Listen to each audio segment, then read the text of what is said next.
a été inhumée ce jeudi à son domicile de Kaporo. Tous les témoignages sont unanimes sur la bonne et modeste grande dame qu'a été maman Harriet Conté. Alia Camara sera dans ce journal pour le film de ses obsèques. Et puis sévère baisse des activités des sociétés de Paris pendant cette crise sanitaire au Paris Mutuel Urbain et à Guinée Games. Le Covid-19 fait drastiquement baisser les recettes. Falilou Diallo sera également dans ce journal pour nous faire le point. Enfin, nous sommes le 14 mai 2020 et vos télévisions nationales souffrent sur ces 43 bougies, 43 belles années au service de la nation guinéenne grâce à de braves journalistes et techniciens engagés à servir les Guinéens. Voilà pour les titres. Bonsoir à tous. Bienvenue dans ce journal qu'on ouvre par ce décret du président de la République, décret D 2020-088 PRG-SGG portant nomination du remplaçant de feu commissaire président Maître Amadou Salif Kébé. Le président de la République, vu la Constitution, vu la loi organique L 2018-044 AN du 5 juillet 2018, modifiant certaines dispositions de la loi organique L 2012-016 CNT, portant création, organisation, attribution et fonctionnement de la Commission électorale nationale indépendante, vu l'arrêt numéro AC 010 du 4 mai 2020, de la Cour constitutionnelle constatant la vacance de siège du commissaire-président de la Commission électorale nationale indépendante suite au décès de Maître Ahmad Salif Kébé survenu le 17 avril 2020 à Conakry, vu la lettre numéro 0383 MATD CAB du 14 mai 2020 portant transmission du courrier numéro 637 CNOX 2020 du 12 mai 2020 portant création du représentant de la société civile pour le remplacement de feu maître Amadou Salif Kébé à la CENI, décrète article 1er. Monsieur Mamadi 3 Kaba, juriste professeur d'université, est nommé remplaçant de feu commissaire président maître Amadou Salif Kébé. Article 2. Le présent décret qui prend effet à compter de sa date de signature sera enregistré et publié au journal officiel de la République, Conakry le 14 mai 2020, signé professeur Alpha Condé.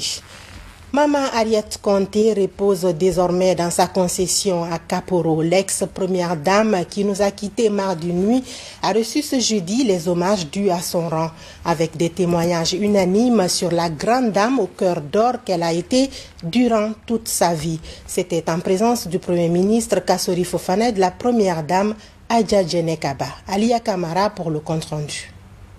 La morgue de l'hôpital Ignace Dine pour la levée du corps de l'ancienne première dame Harriet Conté. Une cérémonie pleine de tristesse qui a regroupé plusieurs personnalités du pays. Parmi elles, l'actuelle première dame de la République Adja Djene Condé et le Premier ministre Ibrahima Kassori Fofana. Ce dernier, particulièrement touché par ce décès, se souvient d'une femme qu'il a longtemps côtoyée et qui représente la douceur personnifiée. Maman Harriet a donné l'image d'une mère de famille, pleine de compassion envers les plus faibles, pleine de solidarité envers tout le monde. Elle laisse des souvenirs d'une femme très humaine, d'une femme au service des populations. Vous êtes triste? Absolument triste. Absolument triste parce que ça me fait revivre les souvenirs totalement ancrés dans ma mémoire et dans ma chair. Elle était d'un altruisme admirable, toujours portée vers les autres, vers les plus faibles notamment. Merci. Que Dieu lui accorde son paradis, que rejoigne son Nénus Marie dans le paradis. Après la morgue, direction le domicile privé de la défunte à Kaporo. C'est là qu'elle recevra les derniers hommages avant d'être inhumée devant la famille et les proches. Elle est partie, certes biologiquement, elle n'a pas laissé d'enfant, mais nous le savons spirituellement, elle a engendré les générations et les générations auxquelles elle a inculqué le sens de la paix. Parmi ces générations, la centaine d'homonymes que laisse derrière elle feu Henriette Conté. Plus de 24 heures après le décès, ces dernières sont toujours inconsolables. Elles prient pour le repos de l'âme de la défunte. Malgré cette maladie, le peuple de Guinée est sorti pour entourer leur maman, leur chère maman, leur ex-première dame qui a servi son pays au temps du feu général Lansana Conté. Elle a aimé tout le monde, elle a encadré tout le monde. Elle ne faisait pas d'exception ni pour ses homonymes, ni pour sa famille, ni pour personne, parce qu'elle aimait tout le monde. C'est l'heure du grand repos pour cette grande dame qui, de son vivant, était sur tous les fronts. Une dame qui a apaisé beaucoup de tensions en Guinée, secouru beaucoup de personnes démunies et qui l'a rejoint son mari, le général Lansana Conté, de l'autre côté de la vie. Que l'âme de maman Henriette Conté repose en paix. Amine. La stratégie de rattrapage des cours initiée par le gouvernement trouve de l'intérêt aux yeux de beaucoup de structures. À l'agence du service civique d'action pour le développement ASCAD, les responsables sont en train de réfléchir sur comment récupérer le temps perdu pour les apprentis en congé forcé. Amadou Touré. À l'image des autres centres de formation technique et professionnelle du pays, l'Agence du service civique d'action pour le développement ASCAD est en congé technique. Ces 704 apprenants et personnels d'encadrement ont été renvoyés dans le cadre de l'observation des règles de lutte envisagées par les autorités sanitaires du pays. Aujourd'hui, avec les mesures barrières édictées par les autorités, nous travaillons par mail le plus souvent et par conférence téléphonique. Lorsque la nécessité oblige à ce que le travail se fasse en groupe, là nous appelons seulement les concernés. Cependant, nous avons mis en place au centre, puisque nous disposons d'une infirmerie, un centre d'appel téléphonique pour recueillir un peu l'avis ou, si vous voulez, l'état de santé de chaque employé, mais aussi de chaque volontaire, et cela de façon hebdomadaire. En attendant la reprise des activités, la direction générale de ce service civilo-militaire pense déjà aux mesures de rattrapage des temps d'apprentissage perdus à cause du confinement. Nous avons pris des mesures spécifiques pour la reprise du travail éventuellement quand l'ordre sera donné par les autorités de la place. Nous avons prévu et à la reprise que ces jeunes, ils vont suivre des cours maintenant intenses, c'est vrai. Avant, on travaillait du matin jusqu'à 14 h. On va dédoubler, non seulement dédoubler, et puis peut-être donner quelques temps de pause et reprendre jusqu'à 17 h. Dans un premier temps, les incorporations, les recrutements qui étaient programmés ont été suspendus et différés, de façon à effectivement pouvoir rattraper la formation qui n'a pas pu être dispensée pour les enfants qui sont déjà présents à l'ASCAD. Donc, en liaison avec le directeur de la formation, nous menons une réflexion quand les mesures de restriction sanitaire seront levées et nous permettront de reprendre cette formation. Opérationnelle depuis le 17 novembre 2012, l'ASCAD vise à donner un métier aux jeunes diplômés et non diplômés du pays. À ce jour, plus de 1500 jeunes ont été formés dans 2 centres du pays, dans 14 filières. Le centre de Conakry enregistre actuellement plus de 600 apprenants. Celui de Kindia est à sa 2e promotion, exclusivement agropastoral. Je le disais dans les titres, des kiosques vides, des recettes en baisse, c'est le tableau des affaires des entreprises de Paris en Guinée aujourd'hui. Frappées de plein fouet par le Covid-19, PMU et Guinée Games, entre autres, font en ce moment face à des contraintes énormes. Falilou Diallo, Mamadi Gassama. L'apparition du Covid-19 impacte les activités socio-économiques. En Guinée, certaines sociétés de la place ne sont pas en reste de cette situation. C'est le cas de la société des loteries guinéennes, Guinée Games. Avec l'arrêt des différents championnats de football, 60 à 70% des recettes sont impactées. À titre d'exemple, les parieurs se comptent désormais au bout des doigts devant les kiosques.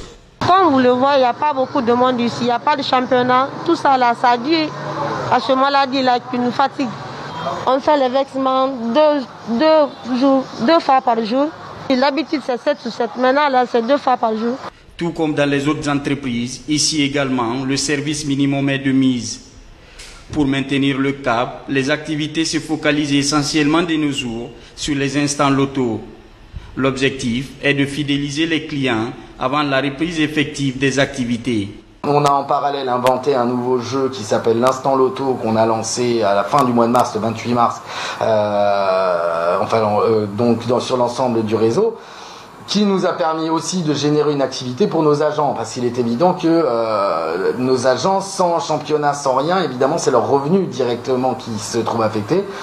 Grâce à ce jeu-là, on a permis, pendant cette période de crise et de ramadan, de générer un revenu supplémentaire à nos agents pour qu'ils puissent affronter eux-mêmes et que la société également puisse affronter la crise de la manière la plus on va dire, optimisée que l'on puisse. Véritable pourvoyeur d'emplois, la société guinéenne des loteries Guinée Games compte 100 emplois directs et plus de 3000 employés indirects à travers tout le pays. Pour le respect des consignes sanitaires, le personnel non essentiel est appelé à rester à la maison. Il y a un service minimum qui est créé, comme vous le voyez ici, on travaille partiellement, toujours pour la garde de la survie de l'entreprise et permettre éventuellement à ces parieurs qui sont beaucoup accrochés à ces jeux de continuer à jouer. Au pari mutuel urbain, la course des chevaux, principale source de recettes de la société, est aux arrêts. Les chevaux ne galopent plus sur les différents hippodromes. Et pourtant, en fin 2019, des nouveaux produits ont été mis à la disposition des parieurs pour rafler les méga cagnottes. Des produits peu méconnus du grand public. Tous les hippodromes français ont été fermés en raison du confinement. Du coup, puisque nos offres portent sur les hippodromes français, nous avons eu, disons, 1 à 2 journées sans course. Il fallait s'adapter rapidement et les équipes techniques ont rapidement travaillé avec notre partenaire PMU France pour trouver une alternative. Et l'alternative était donc de proposer à nos parieurs des courses sud-africaines au début, ensuite des courses asiatiques, des courses de l'Amérique du Sud. Et l'impact, c'est que nos parieurs ne connaissaient pas forcément ces hippodromes, ne connaissaient pas forcément ces chevaux-là. On a dû faire un travail de communication, on a dû discuter avec eux, parce qu'on a un forum dans lequel on discute avec nos parieurs. On a dû leur expliquer qu'en raison du coronavirus, on a dû s'adapter, et eux aussi ont dû s'adapter. Mais comme impact, évidemment, il y a une baisse du chiffre d'affaires parce que les parieurs connaissent mieux les hippodromes, les chevaux français que ce qu'on leur offrait pendant cette période. Ici encore, les bureaux sont presque vides. Seul le personnel essentiel est appelé à exercer en cette période de crise sanitaire. Cette salle, jadis bondée de monde, est l'ombre d'elle-même. Sur le plan des recettes, on a enregistré plus de 50% de baisse des chiffres d'affaires. Le pari hippique, ce n'est pas un jeu de hasard, c'est un jeu de pronostic. Il y a beaucoup de paramètres qui rentrent en jeu pour le choix des combinaisons. Donc les parieurs étaient habitués au jockey, aux drivers français, au nom des chevaux français. Donc face aux chevaux anglo-saxons, il y a eu beaucoup d'indécis, beaucoup de parieurs qui ne se sont pas engagés, d'où l'impact sur le chiffre d'affaires. À l'image des autres secteurs économiques, celui des jeux est aussi frappé de plein fouet par cette pandémie du Covid-19. Mais le ciel se dégage dans ces différentes sociétés de paris mutuels avec la reprise de certains championnats européens et le retour des étalons sur les hippodromes français. Et puis, après 2 semaines de formation sur le coronavirus, les agents de l'armée, de la police, des douanes et du corps des conservateurs sortent aguerris. Ils ont surtout reçu des notions sur la protection et la prévention contre le Covid-19 au sein des hommes en uniforme. Lieutenant Fodé Aboubakar Bangoura. Ils sont 50 agents de pôle de formateurs venant de la Direction générale des douanes et le corps des conservateurs de la nature qui ont pris part à cette formation axée sur les modes de prévention et de protection contre le coronavirus. Durant 2 jours, ces corps paramilitaires ont été largement outillés sur des mesures barrières. Ces jeunes cadres qui sont venus pour participer à cette formation, nous sommes sûrs qu'ils pourront à leur retour essayer de démultiplier cette formation, essayer de sensibiliser aussi bien le personnel douanier, mais aussi les usagers avec lesquels ils travaillent.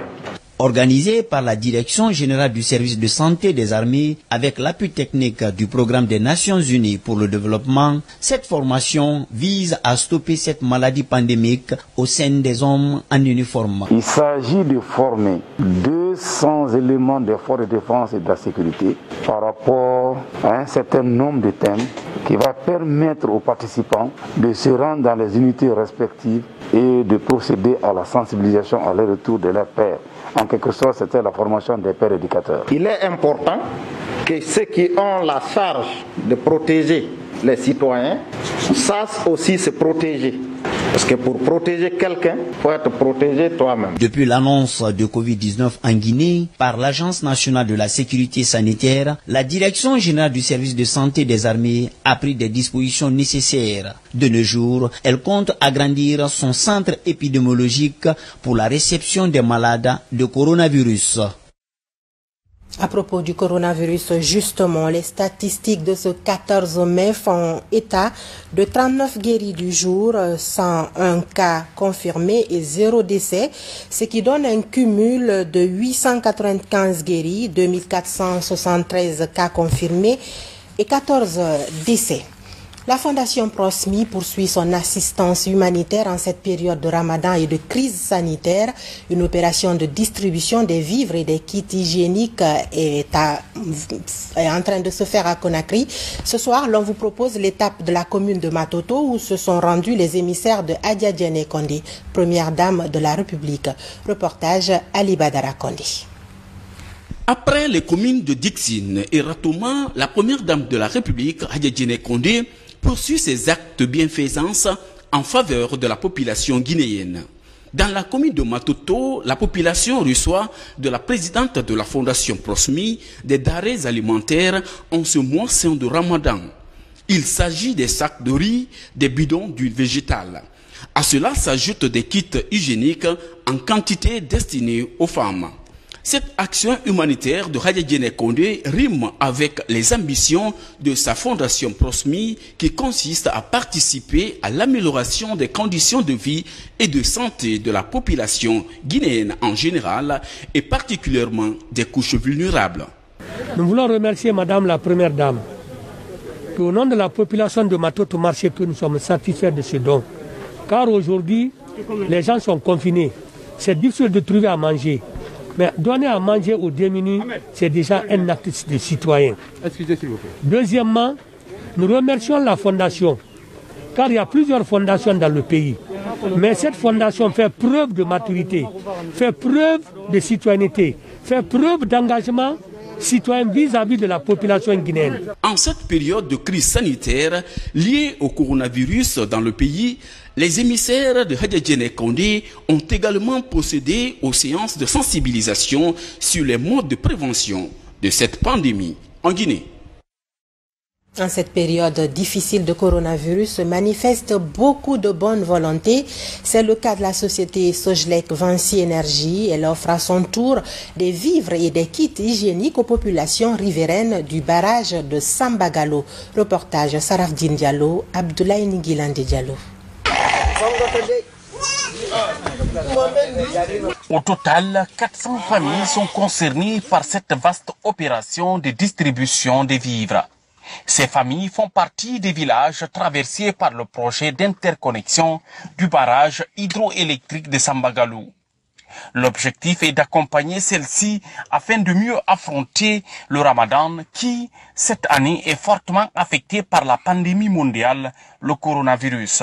Dans cette opération, nous voulons montrer notre solidarité dans un premier temps à toutes ces populations et de les aider à adopter les gestes barrières, parce que dans le panier qu'il y a l'eau de Javel, il y a le savon qui leur permettra d'adopter des gestes barrières. Et en même temps, nous voulons dire à toutes ces populations que nous comprenons ce qu'ils traversent pendant ce moment difficile de Covid-19 et nous leur apportont tous nos soutiens le long du tracé de la ligne de transport d'énergie. Je dirais à toutes ces populations auxquelles sont destinés ces dons de continuer par adopter les risques barrières. Cette action de solidarité de Ségelec, Société Vinci Énergie, est soutenue par une séance de sensibilisation sur les mesures à entreprendre pour barrer la route au Covid-19. L'initiative est appréciée par les bénéficiaires et les autorités locales. Nous sommes très ravis de ces gestes de générosité que cette société a à faire à l'endroit de la population vulnérable de Oressala. Nous vous remercions très sincèrement. Nous venons ici accompagner Ségelec dans sa remise d'aide, de soutien aux personnes vulnérables, aux habitants de cette préfecture, de ce quartier et peut-être même partout où la ligne d'interconnexion l'Insan, l'abbé Mali passera. Donc c'est à cette occasion que nous sommes ici, les remercier, les encourager pour leur générosité. Sur une distance de 268 km, le projet d'interconnexion de 225 kV de Sambagalou touche les préfectures de Mali et l'Abbé pour aboutir à l'Insan dans la préfecture de Kindia. Nous sommes bien le 14 mai 2020. Il y a 43 ans que fut créée la télévision nationale de la République de Guinée. C'était très exactement le 14 mai 1977. Depuis, de l'eau a coulé sous les ponts. Mais chaque génération qui arrive imprime ses marques et fait honneur aux pionniers qui ont rendu de loyaux services au peuple de Guinée. L'histoire de la télévision nationale avec des témoignages clés, c'est avec notre reporter Mohamed Troa Kamara. 14 mai 1977, 14 mai 2020. Il y a de cela 43 ans que la télévision guinéenne a vu le jour. C'était à l'occasion de la célébration du 7e anniversaire de la prise de pouvoir du colonel Mouammar al-Kadhafi que la belle prestation du Ballet national du Luba a émerveillé le public. Une prestation grâce à laquelle le guide suprême de la révolution libyenne a décidé d'offrir une télévision à la Guinée. C'est à partir du palais qu'on émettait et il y avait très peu de programmes évidemment. Quand on a vu l'émission du 14 mai, j'ai allé voir le président, il lui a dit, président, bon, nous sommes obligés d'arrêter la télévision, il n'y a pas de caméra, il n'y a pas de téléfilm, il me dit, jamais il n'est pas question. Le peuple ayant vu les images, vous êtes obligés de continuer. Alors de là-bas, je suis allé voir la permanence nationale, le ministre Damantang. Nous avons programmé les 3 ans et quelques PRL de Conakry. Chaque jour, un PRL passait. Avec un programme, le chœur, l'ensemble instrumental, l'orchestre et le ballet. Pour la bonne marche de la télévision guinéenne, quelques techniciens et autres cadres du pays ont bénéficié des bourses de formation en audiovisuel dans certains pays amis de la Guinée, tels que la Belgique, la France, la Libye et l'Algérie. J'ai bénéficié d'un stage de formation à la RTA, à la radio-télévision algérienne, pour 1 an. Et puis j'ai profité pour faire un tour en Suisse, où se tenaient les journées des télécommunications, ce qui m'a permis d'avoir beaucoup de connaissances dans le domaine des télécommunications, en dehors de la radio. À l'occasion du 30e anniversaire du PDG, doublé d'une rencontre sportive qui opposait l'équipe du 7e arrondissement d'alors à celle de Bouquet au stade du 28 septembre, les Guinéens verront pour la première fois une image à la télévision. Dans le car et au studio, tout allait bien. Et Saoupit est venu me dire à l'oreille, tu vas entendre un kiou dans ton casque. Et dès que tu entendras le kiou, ça veut dire que tu es bien à l'antenne. J'ai dit d'accord. Donc ça s'est passé comme ça. Mais la voix que j'ai entendue dans mon casque, ce n'était pas la voix de Saoupit, c'était la voix de Fodé Bangali Keta. Il dit, Gaoussoupré, kiou. Donc j'ai compris que j'étais à l'antenne. Alors j'ai commencé par saluer et les téléspectateurs, situer le match dans son contexte. Depuis cette date, la télévision guinéenne assure sa mission régalienne à travers les émissions, l'éducation, l'information, le divertissement et la sensibilisation. Cette télévision a connu une migration de l'analogie au numérique pour mieux servir ses téléspectateurs. Et aujourd'hui, cette même télévision est suivie sur le site web www.rtgcolomans.info et une application mobile téléchargeable sur Play Store et App Store. La situation sanitaire étant ce qu'elle est, pas de bougie soufflée cette année, mais nous souhaitons un jovial anniversaire à tous les journalistes et techniciens de la RTG et également un grand merci à vous tous qui nous suivez au quotidien, même si vous servirez notre mission. Bonsoir et à très bientôt.